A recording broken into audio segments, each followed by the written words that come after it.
La historia de la dinastía Rothschild, sexta parte.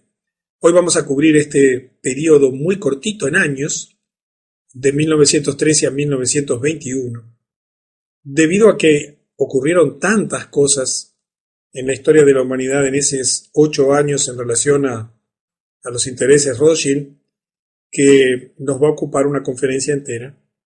Y así va a ser el siglo XX, una etapa de muchísimos acontecimientos, porque se van, digamos, acumulando, ¿verdad? Y se van exponenciando y se van autogenerando muy rápidamente debido a que la influencia comienza a extenderse en todo el mundo y en todas las actividades humanas significativas. Antes de entrar en el tema de la conferencia, yo quiero recordarles que lo que estamos desarrollando aquí es el tema del gobierno mundial. La gran cuestión que domina la humanidad desde hace 6.000 años es quién tiene derecho a gobernar el mundo. Y eso es lo que hoy estamos enfrentando, la batalla final por el gobierno mundial. El hombre durante 6.000 años ha intentado gobernar al hombre para su propio fracaso. La humanidad ha intentado todo tipo de sistemas: feudalismo, monarquías, dictaduras, imperios, democracias, plutocracias. Todo lo que tú te puedas imaginar ha sido ya probado en alguna parte del mundo y ha fracasado, porque solo ha traído el oprobio y la opresión y el sufrimiento de la gente.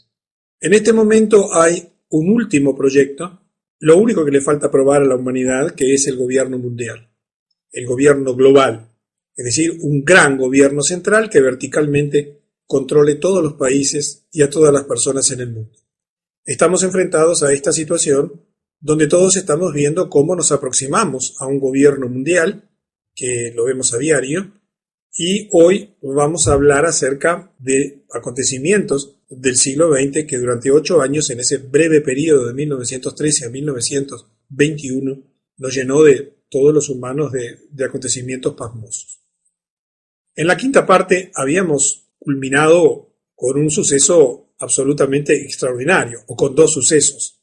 Uno fue la fundación de la ADL, la famosa Anti-Defamation League, la Liga de Antidefamación, que tiene un poder enorme en los Estados Unidos y que tiene muchas maneras de expresarse en el resto de los países del mundo, y que es un instrumento fundamental de dominio porque tiene como finalidad que todo lo que sea criticar, denunciar, demostrar, hablar de este tema es rápidamente criticado, negado, denostado, en fin, atacado. Pero el gran tema también de ese año 1913 fue la fundación del Banco Central de los Estados Unidos, la Reserva Federal, que ya habíamos comentado que se trató de un banco privado, del cual depende el mundo entero, que tiene endeudado al mundo entero en dólares, y siendo estos dólares hoy en día nada más que papeles pintados, absolutamente sin ningún respaldo de nada, y que habíamos visto cómo hasta el día de hoy estamos enfrentados a ese efecto. En los Estados Unidos acaban de comenzar un proceso que se llama Quantitative Easing, que consiste en la emisión simultánea de unas cantidades fenomenales de dinero, 600.000 millones de dólares que se van a emitir de aquí hasta, creo que octubre del año que viene, generando unos problemas enormes en el mundo entero. Y ahora ustedes han visto esta reunión que hubo esta semana del G20, en donde, no se pusieron de acuerdo porque, claro, todos los países quieren defenderse de la devaluación fenomenal que está ocurriendo en Estados Unidos y que va a ocurrir cuando finalmente toda esa cantidad de dinero se vuelque a la plaza, porque significa un ataque decidido al dólar para destruirlo, para devaluarlo finalmente, con la excusa de que de ese modo se van a fortalecer a la economía norteamericana mediante posibilidad de exportar más y demás. Y estamos enfrentados a la famosa y actual guerra de divisas, donde la China tiene un papel central y que, va a tener un efecto devastador en las finanzas y en la economía del mundo entero en los próximos meses. Pero continuemos porque la historia se está tornando apasionante, cada vez está más cerca de nosotros y cada vez vamos a comprender mejor lo que está ocurriendo. En 1914 ocurre lo que ya habían planificado décadas atrás, que fue el inicio de la Primera Guerra Mundial. En esta guerra es interesante que el dinero alemán de los Rothschild financió a Alemania, el dinero británico de los Rothschild financió a los británicos y el dinero francés de los Rothschild financió a los franceses. Es decir, que cuando tú ves una guerra, el gobierno que está en guerra tiene que conseguir préstamos porque el gobierno que está en guerra tiene su presupuesto anual para el cual paga educación, vivienda, salud de su ciudadanía, limpia las calles, etcétera. Y por lo tanto tiene que conseguir dinero extra para poder comprar más armamento, pagar a los soldados, viajar, comprar municiones. Por lo tanto, toda guerra implica un fuerte endeudamiento de los países en guerra, que normalmente después lo pagan los vencidos, ¿verdad? Es allí donde los ganadores se rehacen del dinero, pero hay alguien que financia, y obviamente que esta guerra fue financiada por aquellos que detentaban el poder financiero, que eran los bancos Rothschild en toda Europa. Por otra parte, ya los Rothschild tenían el control de 3 de las grandes noticias, de las agencias de noticias europeas. La Gulf, que había sido fundada en 1849, que era la agencia de noticias oficial alemana. La Reuters, que así había sido fundada en 1851, y recordamos en la quinta parte que había sido recién comprada por los Rothschild, que funcionaba en Inglaterra. Y Havas, que había sido fundada en 1835 en Francia y que también era propiedad de los Rothschild. Recordemos que iban poco a poco, y hoy vamos a ver cómo y cuándo fue que detentaron el poder total de los multimedia como tienen hoy, de los medios de comunicación, con la finalidad de reducir a nada las denuncias contra sus acciones. Hoy nos enteramos de todo esto gracias a la información independiente que surge por Internet. Nunca esperes ver esto en el diario oficial o el diario principal allí de tu país o en las televisoras locales o en la CNN, porque esto no existe allí simplemente porque no se van a denunciar a sí mismos. Los Rothschild, por ejemplo, usaron Gulf para manipular al pueblo alemán, creando un fuerte fervor para la guerra. Ellos incitaban a la guerra por medio de sus agencias noticiosas y obviamente que rara vez son denunciados en estos medios de comunicación debido a que son sus propios propietarios, lo cual les permite manejar a su antojo los medios. En 1916, el 4 de junio, Louis Brandeis Dönitz, en plena guerra mundial, en plena Primera Guerra Mundial, con millones de personas muriendo, es nombrado para la Corte Suprema de los Estados Unidos por el presidente Wilson. Recordamos que había sufrido un chantaje del cual salió porque este abogado Samuel Untermyer, de un bufet muy importante, pagó los $40,000 del chantaje, pero con la condición de que, llegado el momento, a la Suprema Corte de la Justicia de los Estados Unidos iría una persona de confianza de ellos, y llegó la oportunidad. Y allí se colocó a este señor, que es muy importante también en la historia Rothschild y en la historia de la humanidad, Louis Brandeis Dönitz. El juez Brandeis era también el líder electo del Comité Ejecutivo de Asuntos Sionistas, cargo que ocupaba desde 1914. Esto es muy importante, ¿sí? Recordamos que se había creado la organización sionista, había un comité sionista internacional, y él había sido el líder electo de ese Comité Ejecutivo de Asuntos Sionistas desde 1914 y va a tener una participación fundamental en el siglo pasado en el desarrollo de los acontecimientos. En la mitad de la Primera Guerra Mundial, allí en 1916, Alemania estaba ganando la guerra, ganando claramente la guerra. ¿Por qué? Porque recibía un financiamiento de los Rothschild mucho mayor que Francia, Italia e Inglaterra. ¿Por qué los Rothschild, que eran los que financiaban, hacían esto? Porque los Rothschild no querían apoyar al zar de Rusia, que tenía el favor estaban asociados junto con Francia, Italia e Inglaterra. Entonces se produjo un hecho significativo. Alemania, a pesar de que estaba ganando la guerra, y sin que un solo soldado extranjero hubiera ingresado en territorio alemán, ofreció el armisticio a Gran Bretaña, sin exigir reparaciones de guerra. Y en diciembre de este año ofrece el armisticio a Alemania a Gran Bretaña mientras iba ganando la guerra en condiciones absolutamente favorables para sus intereses y sin pedir ninguna reparación. Los Rothschild estaban ansiosos por asegurarse que eso no ocurriese, ya que estaban esperando para hacer mucho más dinero con esta guerra.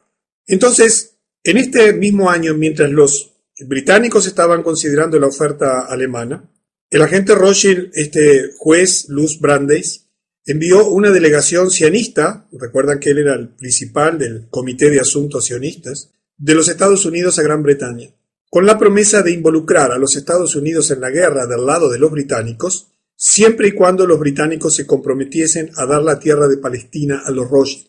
Recordamos que en la quinta conferencia vimos cómo había comenzado un proyecto de apropiarse de una tierra, la tierra palestina, con la finalidad de construir allí la nación judía, y habían enviado una serie de colonos a colonizar eso con dinero de la propiedad de los Rothschild.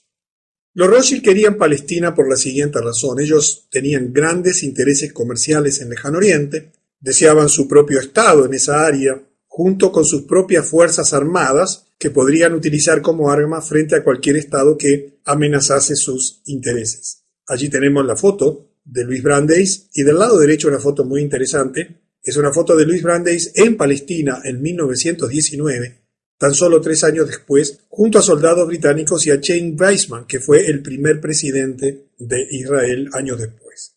Es decir que, mientras que se iba desarrollando la guerra, los Rothschild, que financiaban a todas las partes, iban creando un escenario muy favorable para después de la guerra, escenario mediante el cual el recuperar Palestina para sus intereses o el tener a Palestina para sus intereses iba a ser absolutamente importante. Los británicos aceptaron el acuerdo, basado en la oferta de entregar Palestina a los Rothschild, y los sionistas en Londres informaron a sus contrapartes en Estados Unidos del acuerdo logrado.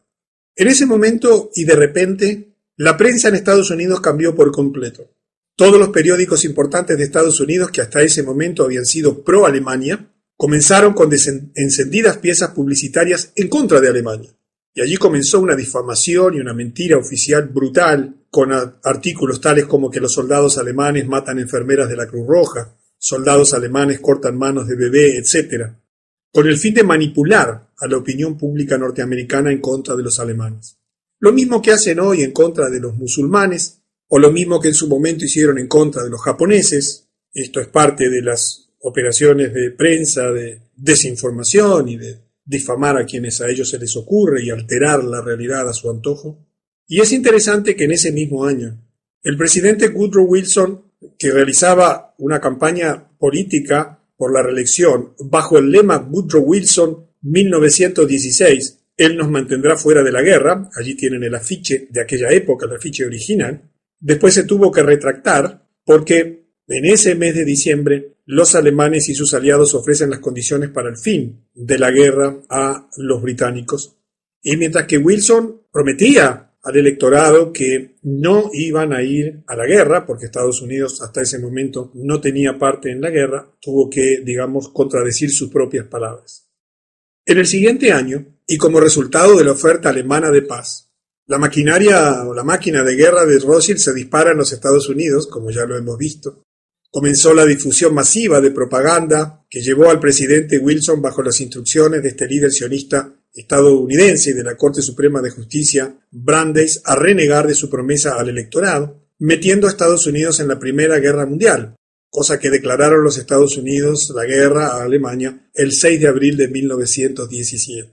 Ahora, ¿qué sucedía? ¿O qué sucedió en ese momento? De acuerdo con la promesa que los Rothschild le habrían hecho a los británicos de llevar a Estados Unidos a la guerra, y una vez que cumplen con su promesa, deciden los Rothschild que quieren una constancia escrita del compromiso del gobierno británico de otorgarles Palestina, demostrando así que mantendrían su parte del trato una vez que terminase la guerra. Y allí ocurre la famosísima Declaración Balfour, donde el ministro de Exteriores británico del Foreign Office, Arthur James Balfour, redactó los borradores de una carta que se conoce comúnmente como la Declaración Balfour. Allí tienes a la izquierda una imagen de lo que fue la carta original. Vamos a leer la traducción a continuación. Decía así: Ministerio de Relaciones Exteriores, 2 de noviembre de 1917, estimado Lord Rothschild. Recordamos que los Rothschild ya eran lores, algunos de ellos integraban el gobierno británico. Tengo el agrado de dirigirle a usted en nombre del gobierno de Su Majestad la siguiente declaración de simpatía con las aspiraciones judías sionistas, que ha sido presentada y aprobada por el Consejo de Ministros. El gobierno de Su Majestad ve favorablemente el establecimiento en Palestina de un hogar nacional para el pueblo judío y usará sus mejores esfuerzos para facilitar la consecución de este objetivo, quedando claramente entendido que no se hará nada que pueda perjudicar los derechos civiles y religiosos de las comunidades no judías en Palestina o los derechos y la condición política que gozan los judíos en cualquier otro país. Le agradecería poner esta declaración en conocimiento de la Federación Sionista. Le saluda atentamente James Arthur Balfour. Quiero que prestes especial atención a el entendido bajo el cual el gobierno británico concedía Palestina a los Rothschild a través de las organizaciones judías sionistas. El entendido era que no se haría nada que pudiera perjudicar los derechos civiles y religiosos de las comunidades no judías en Palestina. Como vamos a ver, solo el 1% de los habitantes de Palestina eran judíos, los demás eran palestinos, eran árabes, tenían sus creencias y no deberían haber hecho nada en contra de ellos, a la vez que nada en contra de los derechos y la condición política que gozan los judíos en cualquier otro país. Y vamos a entender un poquito mejor estas frases, porque esto tiene relación directa con lo que está ocurriendo en nuestro tiempo. En ese mismo año, los Rothschild ordenan la ejecución por los bolcheviques, aquí cambiamos de tema, que estaban bajo su control, la ejecución del zar Nicolás II y toda su familia en Rusia, a pesar de que el zar había abdicado ya el 2 de marzo para evitar derramamiento de sangre en su país. Esto se ordenó por parte de los Rothschild para, por un lado, obtener el control del país. También se ordenó como un acto de venganza contra el zar Alejandro I. Recuerdan que él había bloqueado el plan Rothschild de gobierno mundial en 1815 en el Congreso de Viena. Y también en contra del zar Alejandro II, al que asesinaron, por el apoyo ofrecido al presidente Abraham Lincoln en 1864. No sé si recuerdan ese episodio de conferencias anteriores, cuando él le ofreció la propia armada para defender a su gobierno. En oportunidad en que los Rothschild estaban presionando a Lincoln porque les había quitado el control de la emisión del dinero. Era muy importante masacrar a toda la familia real, incluyendo las mujeres y los niños, con el fin de hacer realidad la promesa hecha por Nathan Meyer Rothschild en 1815, y efectivamente mataron a toda la familia Romanov, como es un episodio muy conocido en el mundo entero. Serviría además para mostrar al mundo lo que sucede cuando alguien intenta oponerse a los Rothschild. De eso ya tenemos muchos ejemplos a través de los asesinatos sucesivos de los presidentes norteamericanos. El último fue John F. Kennedy. Después vamos a llegar en conferencias futuras también a ese episodio importantísimo en la historia de la humanidad. Observen la cantidad de hechos que simultáneamente se están dando. En ese mismo año, el congresista norteamericano Oscar Callaway informa al Congreso que J.P. Morgan es un frente Rothschild y que ha tomado el control de la industria de medios de comunicación estadounidenses. Él afirmaba: en marzo de 1915 los intereses de J.P. Morgan en la siderurgia, la construcción naval, la pólvora y sus organizaciones subsidiarias se reunieron con 12 hombres, los más importantes en el mundo de la prensa, y los emplearon para seleccionar los periódicos más influyentes en los Estados Unidos y para determinar la cantidad suficiente de periódicos para tener el control de la prensa diariamente. Encontraron que solo era necesario comprar el control de los 25 más grandes periódicos del país. Luego del acuerdo con estas personas, se procedió a comprar esos periódicos, instalando en cada uno un editor para supervisar adecuadamente y editar la información sobre las cuestiones del militarismo, políticas financieras y otros temas de carácter nacional e internacional considerados de vital importancia para los intereses de los compradores. Esta fue una denuncia de un congresista norteamericano en el Congreso de los Estados Unidos, denunciando lo que ya era evidente: el control absoluto y global de la prensa, de las agencias de noticias y de los medios de comunicación por parte de la dinastía Rothschild como parte del proceso de dominación mundial para acallar, no solamente para acallar todo tipo de oposición, sino fundamentalmente para manipular la información pública. En 1919, en enero, hubo un acontecimiento muy interesante en Alemania.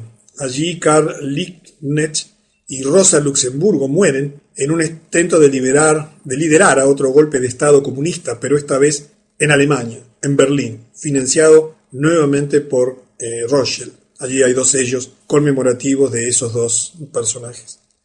La Conferencia de Paz de Versalles se lleva a cabo para decidir las reparaciones que los alemanes debían pagar a los vencedores tras el final de la Primera Guerra Mundial.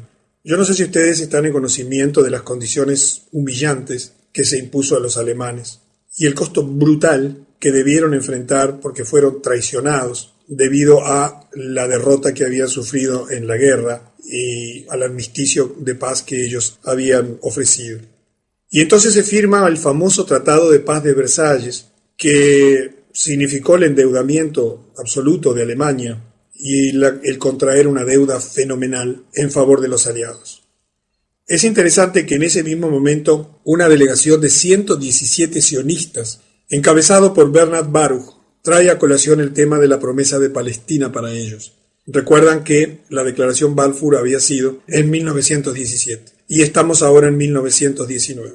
En este punto, los alemanes se dieron cuenta que habían sido traicionados y se dieron cuenta por qué los Estados Unidos se habían puesto contra ellos y bajo qué influencia, obviamente la de los Rothschild, porque los Estados Unidos estaban fuera de la guerra y los alemanes no entendían por qué se habían puesto en guerra con ellos, si nada habían hecho los alemanes en contra de los norteamericanos. Y la excusa fue, o el verdadero argumento fue, esta intención y esta promesa del gobierno inglés de conceder Palestina a cambio de la intervención de los Estados Unidos en la guerra, lo cual naturalmente volcó los intereses, el transcurrir de la guerra en favor de los aliados. Los alemanes, por supuesto, se sintieron traicionados por los sionistas. Esto se debió a que en el momento en que los Rothschild hicieron su acuerdo con Gran Bretaña para Palestina a cambio de traer a Estados Unidos a la guerra, fíjense que Alemania era el país más amigable del mundo hacia los judíos. Yo no sé si estás en conocimiento que en el Edicto de Emancipación alemán de 1822 se garantizaba a los judíos de Alemania todos los derechos civiles de que gozaban los alemanes.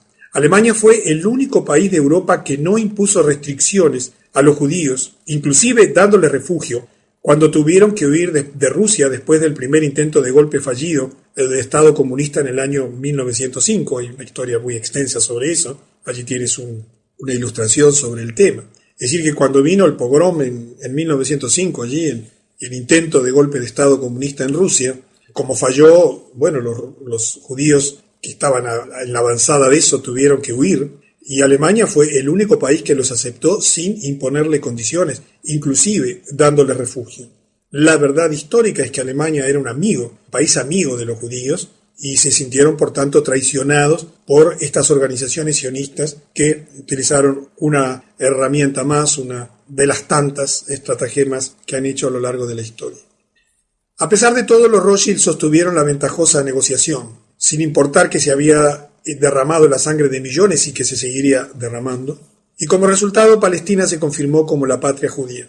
Al mismo tiempo que para garantizar la autoridad de los Rothschild, Palestina permanecería bajo el control de Gran Bretaña, en tanto que Gran Bretaña a su vez era controlada por los Rothschild. Recordemos que Israel viene a ser reconocida como nación y constituida y fundada como nación en 1948, y que en realidad lo que había habido hasta ese momento era un acuerdo sobre la tierra de Palestina, pero que todavía no estaba fundado como nación. En ese momento, como te comentaba antes, menos del 1% de la población de Palestina era judía, y curiosamente, el anfitrión de la Conferencia de Paz de Versalles era su jefe, el barón Edmond de Rothschild. Yo no sé si esto te sorprende, si esto no te llama la atención, pero te vuelvo a repetir, el anfitrión de la Conferencia de Paz de Versalles era el jefe Rothschild, el barón Edmond de Rothschild. La Conferencia de Paz de Versalles incluyó un elemento fundamental también en la historia moderna. Se utilizó como un intento de los Rothschild para establecer un gobierno mundial, bajo el pretexto de poner fin a todas las guerras. Ese es el pretexto de la Liga de las Naciones, ahora lo veremos, y de las Naciones Unidas. Pero en realidad es un pretexto porque son guerras que ellos mismos están creando y financiando todo el tiempo como parte de su hegemonía mundial. Ese intento de los Rothschild se llamó la Liga de las Naciones Unidas. Y si bien afortunadamente esa liga no fue llegada a la práctica de una manera efectiva, porque no contó con el número suficiente de países para aceptarla, sirvió de base para la actual Naciones Unidas como instrumento principal de dominación mundial. No sé si sabes que las Naciones Unidas, que se crearon después de la Segunda Guerra Mundial, como veremos en próximas conferencias, es la continuadora, o la concreción, mejor dicho, de los intentos fallidos de los Rothschild durante el Congreso de Viena en 1815 y el Tratado de Paz de Versalles de 1919 para establecer la Liga de las Naciones. Porque lo que ellos necesitaban era un instrumento de dominación mundial que permitiese, a partir de esa institución, establecer las normas de funcionamiento para el mundo entero, como de hecho hacen las Naciones Unidas hoy, donde todo el Ministerio de Salud de tu país está absolutamente controlado por las Naciones Unidas, con acuerdos que ha firmado tu país, donde todos los sistemas de educación que hay en tu país vienen con directivas de la UNESCO, donde todos los sistemas de alimentación que hay en tu país, y lo vas a ver en los próximos años durísimos, vienen desde la FAO a través del Códex Alimentario, donde todo el sistema militar del mundo está gobernado por las Naciones Unidas a través de los distintos instrumentos que hay en cada uno de las áreas significativas del mundo. Debemos comprender de que se va apretando el circuito, se va perfeccionando el sistema que va a terminar en lo que hoy estamos viendo, un sistema de control mundial que está a punto de abatirse sobre todas las naciones del mundo. En 1919, el 29 de marzo, The Times de Londres informa sobre los bolcheviques en Rusia, y yo quiero que prestes atención a este informe, escrito como un informe central de la publicación del Times del 29 de marzo. Una de las características curiosas del movimiento bolchevique es que es altísimo el porcentaje de elementos no rusos entre sus líderes. De los 20 o 30 comisarios o líderes que constituyen el mecanismo central del movimiento bolchevique, no menos del 75% fueron judíos, y allí tienes a continuación, que después cuando recibas el video lo puedes mirar más en detalle, una estructura que se estima era el sistema de financiación de la revolución bolchevique. Esto es una constante en todos los organismos del mundo que tienen que ver con el control de los asuntos políticos, económicos y financieros de las naciones. A estos espías judíos se le dieron nombres rusos, de acuerdo a la tradición askenazí judía, para generar confusión, era parte de su estrategia de infiltrarse.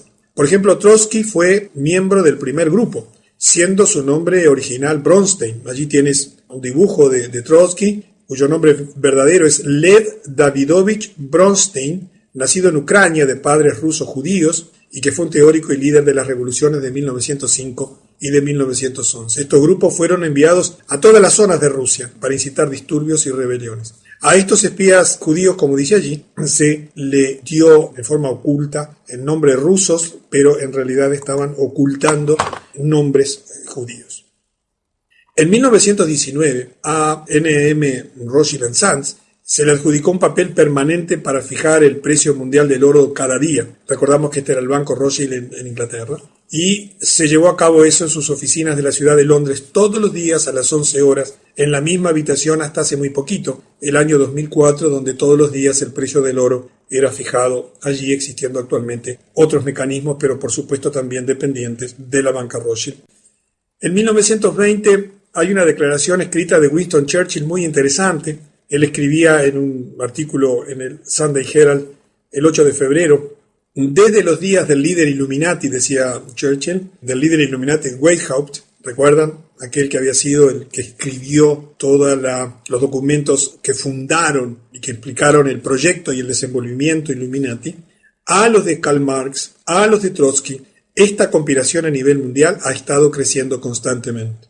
Churchill, que era también un historiador y un estudioso de la historia, sabía muy bien de lo que estaba hablando. Y agregó, y ahora por fin, esta banda de personalidades extraordinarias del submundo de las grandes ciudades de Europa y América se han apoderado del pueblo ruso, convirtiéndose en los dueños indisputables de ese enorme imperio. Para 1920, Churchill tenía la convicción, por conocimiento y convicción moral, que los Illuminati, por medio de la banca Rothschild, se habían transformado en los dueños indisputables de ese enorme imperio, lo cual, y esto lo agregamos aquí en la charla, les iba asegurando el control de toda la tierra, de todo el mundo, de todos los gobiernos. En 1921, el año siguiente de esta declaración de Churchill, y bajo las órdenes de Jacob Schiff, y acá vamos a llevar a otro episodio absolutamente central en la historia de la humanidad, se funda el Council. ¿Recuerdan? Jacob Schiff, ¿verdad? Había sido el gran brazo operador de los Rothschild en Estados Unidos, el que influenció a Woodrow Wilson, el que logró infiltrarse en el Senado y en el Parlamento de los Estados Unidos para conseguir una maniobra fraudulenta para obtener la Reserva Federal. Un hombre fundamental, recordamos en la historia, Jacob Schiff. Se funda bajo las órdenes de Jacob Schiff el Council on Foreign Relations, CFR, Esto veremos con el transcurrir de las décadas hasta el día de hoy. Es uno de los 3 instrumentos fundamentales de control mundial que tienen los Illuminati. El acta fundacional fue elaborada por Bernard Baruch y el coronel Edward Mandelhaus. Eso lo ordenó Schiff antes de su muerte en 1920, el año anterior, con el objetivo de crear una organización en Estados Unidos. Y el objetivo del CFR era seleccionar políticos encargados de llevar a cabo la conspiración Rothschild. El acuerdo para la fundación se realizó entonces en una reunión celebrada el 30 de mayo de 1919 en el Hotel Majestic en París, en Francia, y en 1921 finalmente se hace la fundación definitiva. Fíjense qué interesante lo que se destaca en el acta fundacional. El número de miembros del CFR en el inicio fue aproximadamente de unas 1.000 personas en los Estados Unidos. La membresía incluía a los jefes de las principales corporaciones comerciales e industriales en los Estados Unidos, a todos los banqueros internacionales con sede en Norteamérica y a todos los jefes de todas las fundaciones libres de impuestos, porque tú sabes que todas las fundaciones que ellos han creado a su vez están libres de impuestos porque se han encargado de en cada uno de los países exonerar de impuestos a sus propias fundaciones. Es increíble esto, pero todo el tema de las grandes fundaciones tipo Rockefeller y todas las demás no pagan impuestos. Yo que he estudiado un poco ese tema, es increíble cómo maniobraron para en todos los países tener grandes fundaciones libres de impuestos. Es fantástico. Bueno, pero sigamos. En esencia, todas las personas que proporcionarían el capital necesario a cualquier persona que desease postularse para el Congreso, el Senado o en la presidencia. En los Estados Unidos, cuando alguien llega al Congreso, cuando alguien es senador, diputado, cuando llega a la presidencia, ha sido financiado justamente por toda esta gente que integra un organismo de influencia en Rothschild, como es el Council on Foreign Relations. Allí tienes el logo, que lo puedes encontrar en la página web oficial. Y esta institución es fundamental, y vamos a terminar esta sexta parte, con un hecho central que permite a los Rothschild llegar a donde han llegado hoy, entre las muchas herramientas de dominación que tienen, y es el control absoluto de los medios de comunicación. El primer trabajo de esta comisión era ganar el control total de la prensa. La tarea se le dio a John D. Rockefeller, quien estableció una serie de revistas de noticias nacionales, como Life y Time. Financió a Samuel Newhouse para comprar y establecer una cadena de periódicos en todo el país, y a Eugene Meyer, que pasaría a comprar muchas publicaciones tales como el Washington Post, Newsweek y la revista The Weekly. Quiero que entiendas que cuando aparecen estos grandes millonarios, han sido todos financiados por ellos. Nadie podía comprar estas cosas masivamente o generar esas fenomenales cadenas de información por su propia voluntad, porque obviamente eso no lo permitirían, porque en definitiva ellos eran los verdaderos dueños. También necesitaba para controlar la información la puerta de la radio, la televisión, la industria del cine, y esta tarea se dividió entre los banqueros internacionales Kuhn Lev, Goldman Sachs, Warburg y Lehman. Y así llegamos al final de la sexta parte. Una sexta parte plena de acontecimientos en tan solo 8 años, pero que verás con las siguientes conferencias que fueron base fundamental del proyecto final de dominación mundial que estamos experimentando en nuestro tiempo.